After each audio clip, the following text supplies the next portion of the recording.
बिहार का opinion poll आया और ओपिनियन पोल ने सबको चौंकाया।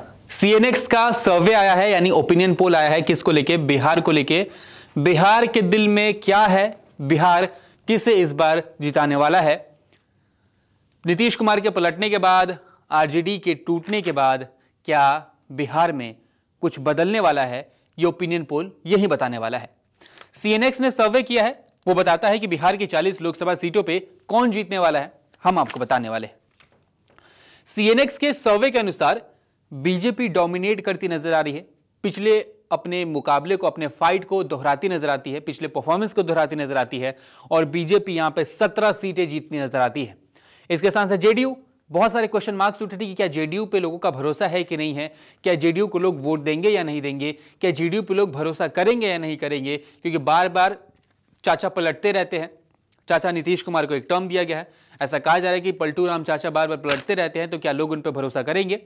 भरोसा किया है, 12 सीटें दे दी है, 17 BJP, 12 JDU. LJPR, Ramvilas Paswan की पार्टी, चिराग पासवान की पार्टी, 3 सीटें, 5 सीटें मिली थी इनको गठबंधन के तहत, 3 सीटें जीतने में कामयाब रहे हैं। हमको 1 सीट मिली थी जीतनराम मांझी की पार्टी, वो भी एक जो उनको सीट मिली थी वो रिटेन कर रहे हैं। लेकिन यहां पे सबसे बड़ा क्वेश्चन मार्क, सबसे बड़ी बात कि आरजेडी कैसे 4 सीट जीत रही है। सीएनएक्स सर्वे आरजेडी को सिर्फ 4 सीटें ही दे रहा है। इंडिया टीवी सीएनएक्स सर्वे के अनुसार आरजेडी महज 4 सीटों पे अटकती नजर आती है। इंडिया गठबंधन के लिए बुरी खबर, कांग्रेस पिछली बारी 1 सीट जीते थे किशनगंज, अब 2 सीटें जीती नजर आती है। सीपीएमएल 1 सीट, यहां पे इंडिया गठबंधन सिमट गया है। इन 3 रोज में आप देख सकते हैं आरजेडी, कांग्रेस, सीपीआई मिला के 4, 2, 6, 1, 7 सीटें महज, 40 में से 7 सीटें किसको जाती नजर आती है? इंडिया गठबंधन को। यानी पूरी तरीके से एनडीए गठबंधन यहां पे इंडिया को डोमिनेट करते नजर आता है और बिहार को जीतते नजर आता है। अगर आप पिछले लोकसभा चुनाव के नतीजों का रिजल्ट्स देखिएगा तो उस वक्त भी बीजेपी 17 सीटें जीती थी, इस बार भी 17 जीत रही है। जितने गठबंधन में सीट मिले सभी की सभी बीजेपी ने रिटेन किया। जेडीयू 16, हालांकि घट के अब 12 हो गई हैं। एलजेपी 6 सीटें जीती थी और कांग्रेस उस वक्त 1 सीट जीती थी, जैसा कि हमने आपको बताया, अब उसने 2 सीटें जीती हैं। अब यहां पे बिहार में कुछ ऐसी सीटें हैं जो कि काफी ज्यादा चर्चाओं में थी, जैसे कि आप बेगूसराय ले लीजिए, किशनगंज ले लीजिए, कटिहार ले लीजिए, मुजफ्फरपुर ले लीजिए, हाजीपुर ले लीजिए, समस्तीपुर, खगड़िया, जमुई, सारण, पाटलिपुत्र। ये ऐसी सीटें हैं जो इस बार काफी ज्यादा चर्चाओं में हैं कि क्या रिटेन किया गया है, छूट गया है, बीजेपी ने छीन लिया है, जेडीयू ने छीन लिया है, क्या हुआ है, बताते हैं। सीएनएक्स सर्वे के अनुसार बेगूसराय बीजेपी जीती नजर आ रही है। गिरिराज सिंह यहां से पिछली बार सांसद चुन के आए थे, उनके सामने कन्हैया कुमार थे, उस टाइम वो कम्युनिस्ट पार्टी की तरफ से लड़ रहे थे।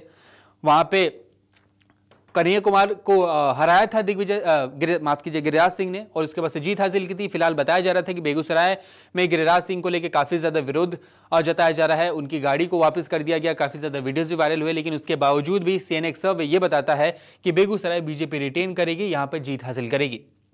अगला सीट है किशनगंज सीट। कांग्रेस इकलौती यही सीट थी जो बिहार में जीत पाई थी, कांग्रेस ने रिटेन कर लिया है।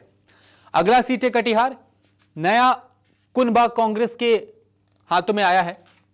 कटिहार आपको बता दें बिहार के मिथिला इलाके में आता है, मिथिलांचल में आता है। राहुल गांधी की भारत जोड़ो न्याय यात्रा जो निकली थी, वो न्याय यात्रा भी मिथिला का हिस्सा रही थी और राहुल गांधी मिथिला घूमे थे, किशनगंज तो गए ही गए थे। तो उसके लिहाज से देखा जा रहा है कि राहुल गांधी की भारत जोड़ो न्याय यात्रा का असर है कि कांग्रेस के हाथों में कटिहार सीट आ रही है, मतलब बेसिकली कांग्रेस कटिहार जीत रही है सीएनएक्स सर्वे के अनुसार। मुजफ्फरपुर बड़ी सीट मानी जाती है, बीजेपी से डोमिनेट कर रही है। हाजीपुर इस लिहाज से इंपॉर्टेंट है क्योंकि आपको बता दें रामविलास पासवान के जो बेटे हैं चिराग पासवान, वो अपनी जमुई सीट छोड़ के हाजीपुर गए थे। चाचा से काफी ज्यादा लड़ाई हुई थी उनकी, दोनों में अनबन हुआ था, बोल रहे थे कि मैं हाजीपुर से लड़ूंगा, उनके जो चाचा हैं वो बोल रहे थे कि वो हाजीपुर से लड़ेंगे। लेकिन बाद में गठबंधन के में जो सीट शेयरिंग हुई, एनडीए में जो सीट शेयरिंग हुई, उस लिहाज से हाजीपुर का जो सीट है वो एलजेपीआर यानी लोक जनशक्ति पार्टी रामविलास पासवान को चली गई, यानी चिराग पासवान अब इस सीट से लड़ेंगे और सीएनएक्स सर्वे के अनुसार वो इस सीट को रिटेन भी कर लेंगे, मतलब बेसिकली इस सीट को जीत भी लेंगे। अगली सीट है समस्तीपुर। अब मैंने समस्तीपुर सीट क्यों ऐड किया है, क्योंकि यहां से शांभवी चौधरी को टिकट दिया गया है। शांभवी चौधरी अशोक कुमार चौधरी की बेटी हैं। अशोक कुमार चौधरी की बेटी को रामविलास पासवान की पार्टी ने टिकट दिया था, यानी चिराग पासवान ने टिकट दिया था। इनका वीडियो भी काफी ज्यादा वायरल हुआ था जब इनको टिकट मिला था, तो ये अपने पिताजी के गले लग के रो भी रही थी। जेडीयू के कोटे से मंत्री हैं अशोक कुमार चौधरी, उनकी बेटी को टिकट दिया गया और ऐसा लगता है कि इस बार वो सांसद भवन पहुंच जाएंगी, क्योंकि सीएनएक्स सर्वे के अनुसार समस्तीपुर सीट एलजेपीआर जीत रही है, और अगर वो जीत रही है तो संभावी चौधरी जीत रही हैं। अब बात कर लेते हैं खगड़िया की। खगड़िया सीट भी एलजेपीआर जीत रही है, मतलब बेसिकली 3 सीटें, 5 सीटें मिली थी, 3 सीटें हाजीपुर, समस्तीपुर, खगड़िया, एलजेपीआर जीत रही है। जमुई सीट मैंने क्यों ऐड किया है, क्योंकि अभी मौजूदा जो सांसद है जमुई से वो चिराग पासवान ही है। चिराग पासवान ने ये सीट छोड़ी है और इस सीट पे अपने जीजा को उतारा है और वो यहां से हारते नजर आते हैं और आरजेडी इस सीट से जीती नजर आ रही है।